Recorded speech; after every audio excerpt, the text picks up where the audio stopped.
Yes, for people, how are we doing? Boy, I'm looking forward to this one. It's time for my Euro 2024 predictions. So as you can see here, people, we have got the group stages, Group A, Group B, Group C, D, E, and F. As you can see, topping the group, kicking off with Group A, is the host Germany. The Germans are appearing at a record 14th Euro in a row. They're the host for the tournament, so they will be up there as one of the favourites, and they're going to have that advantage. Got key players in Sane, Gundogan, and Rudiger in that as well.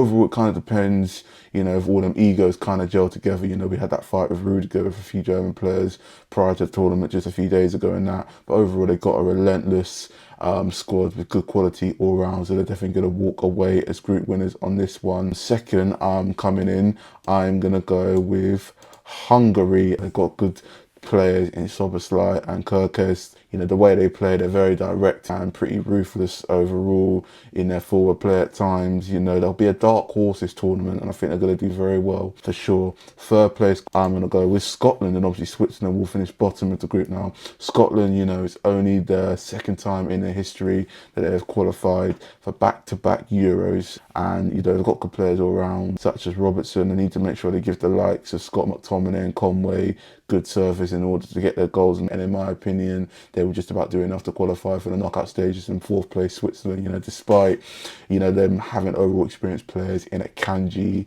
Xhaka and Shaqiri and more in that as well. Form wise, they're very inconsistent. They have been over the last few years in major tournaments.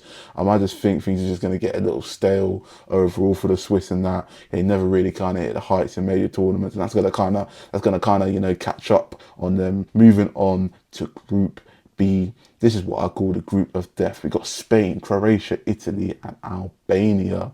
Now, Group B, easy winners for this one. The three-time Euro winners, Spain, easy group winners overall. And, got world-class players in the middle in Rodri and Pedri, insane squad depth all round and that. You just got to look at their squad, and it is pretty good, to be fair. I'm not going to lie. Playing-wise, they tend to dominate overall regarding possession. So this team is going to be feared by many. So Spain will top that group. Second place, I have gone with Italy, the reigning champions. We're not going to talk about what happened there.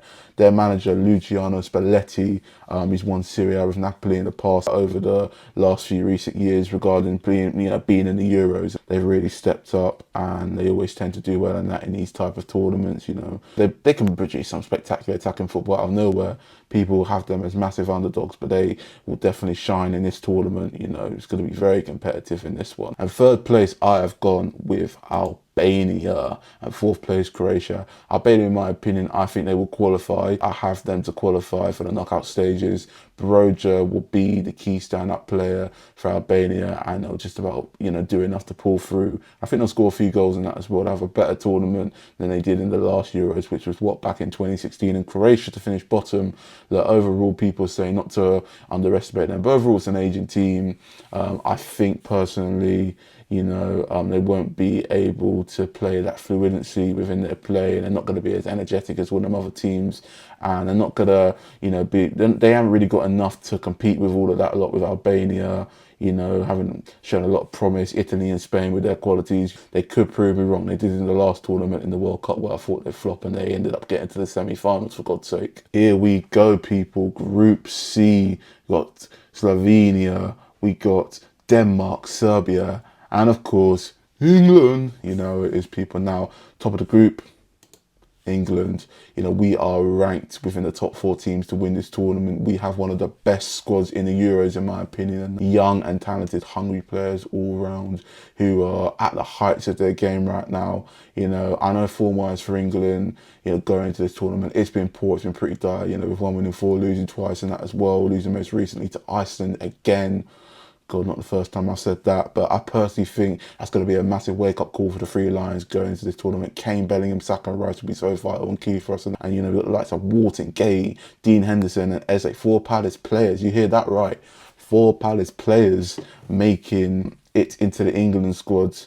for the first time in history ahead of a major tournament. That's a massive congratulations to all of them for. It's a massive opportunity for us to push on and win something yet again for the first time in 58 years. I'm really confident and we're going to really give it a go, and hopefully it's a good tournament. And yeah, them defeats before what this tournament will be a massive wake-up call. Second place, I've gone with Denmark, believe it or not. Denmark, a very versatile squad overall, you know, a mix of underrated and key stars, you know, such as Joachim Andersen, who had a massive end to the recent campaign just finished with Crystal Palace, and that Christiansen, Norgard, players that could be quite ordinary in the Prem but could really step up for their country in that as well. Damsgaard too, and Man United top scorer Højlund in that as well. He's bound to get a few goals. They're going to score plenty of them, to be fair, in this tournament, and they're going to push on well this tournament just like they did last time out. In third place, I'm going to go with Serbia to qualify and Slovenia to finish bottom and go out. We're going to move on to Group D, where I've gone with the Netherlands to top the group. Ronald Koeman second spell in charge of the Dutch.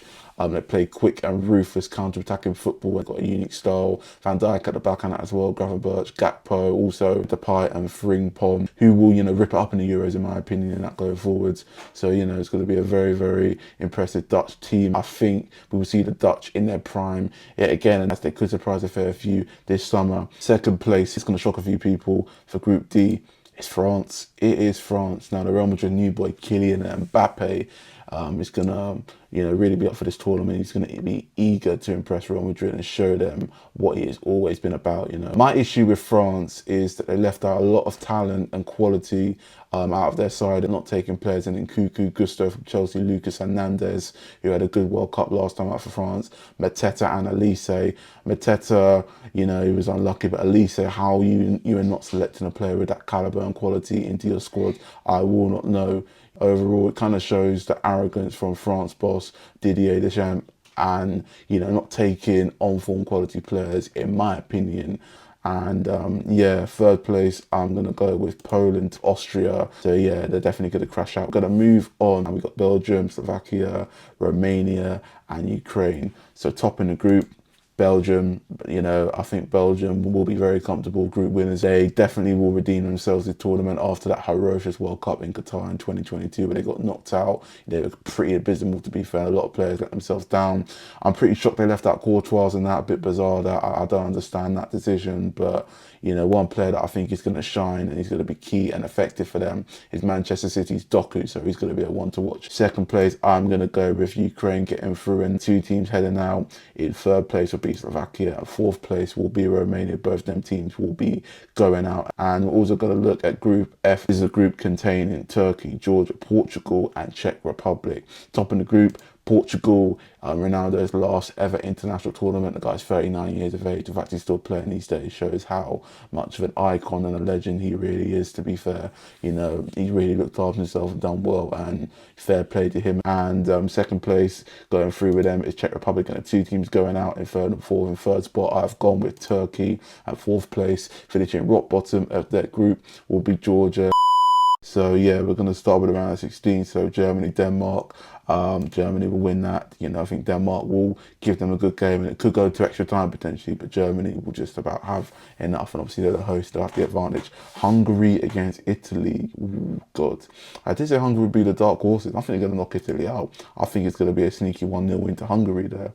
Spain will hammer Scotland. Scotland will try, but Spain has just got too much quality. England and Poland, we should win that. We'll definitely win that. Poland will sit back and park the bus, and then we'll probably end up winning like 2 or 3-0. Portugal, Serbia. Going to see Portugal winning that, to be fair. I think Serbia's limit is the round of 16, to be fair. France will hammer Ukraine. Yeah, Mbappe and Dembele will crucify them. And Belgium are going to take on Albania. Tough one there, but Belgium will come completely on top in that one. And yeah, Netherlands take on Czech Republic, and I think it will be the Dutch winning that. So yeah, there you have it, people. It's pretty one-sided on the left and no luck on the right here, as you could tell. Quarterfinals, Spain, Germany. Oh, God. I know Germany are the host, but Spain, they're going to get very far. They could even reach the final. It depends on who they play in the semi-final. And that, of course, Portugal, France. France are going to win that. That'll be Ronaldo's last game potentially for Portugal and in any international tournament and that as well. So be it. It'll be a difficult game, but France will just about do it. It'll probably be like a 2-1 win or something. Belgium take on the Dutch. And I think the Dutch, I did say they're going to do well this tournament. You know, I think they will potentially get close being in their prime. I'm going to go with the Dutch to win. You know, it's going to be a very close game, but the Dutch will just about go over the line, and England will beat Hungary. We'll definitely win that. You know, Hungary will give us a good game, but we're just going to have too much quality for them to handle. And it's going to be Spain against France in the semi-finals, and England taking on the Dutch. Ooh, do you know what? Do you know what? I am going to go with France. I think France are going to beat Spain. Spain are going to do well, and it's going to go to penalties on that. But that semi-final is going to be a France win. Mbappe is going to be the one to win it for them. And England against the Dutch, very difficult game. We don't really do well against the Dutch. And the Netherlands, very good sides overall. The squad's just as good as ours, in my opinion, to be fair. Maybe ours is just a little bit better, but it's very even. This could go to penalties, but I think we'll come on top, and it's going to be a France-England final, and the three lions are going to win it, and it will be coming home on this one. We were going to get our revenge against France after they dumped us out of the World Cup. Yeah, we're going to win, and it is coming home. So come on, England. That is my Euro 2024 predictions. I'm going to back the three lions to win. You know, I'm confident. I've got a good feeling. You know, I know it hasn't been good, but I think this tournament, you know, we're going to really step up. We've got a young, talented squad. We've got a lot of ambition, a lot of quality, and I think we're going to be eager to win something for the first time in almost 60 years. And it's going to happen this year, I'm telling you. I hope so. It better, because if it don't, we're never going to win anything within the next 30 years, no luck in it. So that is my Euro 2024 predictions. Make sure you like, share, subscribe, and I'll catch you lot in my next one. And I cannot wait for the Euros to start within the next few days.